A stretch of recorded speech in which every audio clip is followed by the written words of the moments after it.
साबिक chief justice Aqib Nisar के बेटे की मुबैना ऑडियो मंजर आम पर आ गई है। मुबैना ऑडियो में नजम निसार और टिकट होल्डर्स अबू जर के दरमियान तहरीक इंसाफ के टिकट्स के फ़रोख्त से मुतल्लिक गुफ्तगू सुनी जा सकती है। जी सर अस्सलाम वालेकुम सर। जी सर हाँ जी ये आपके एफर्ट सारे रंग ले आए हैं। सर मुझे इन्फॉर्मेशन आ गई हुई है। अच्छा सर, हाँ जी, तो अब बताएं अब क्या करना, क्या अब?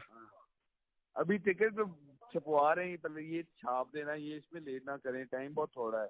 बस बाबा को मिलने आ जाए शुक्रिया अदा करने के लिए, और कुछ हाँ नहीं। ऑब्वियसली, क्या सी बात वो कर रहे हैं। वो आ जाएंगे 11 बजे तक ऑफिस, 11 बजे तक ऑफिस आ जाएंगे, उनको टिफिन डालने आ जाएंगे बस।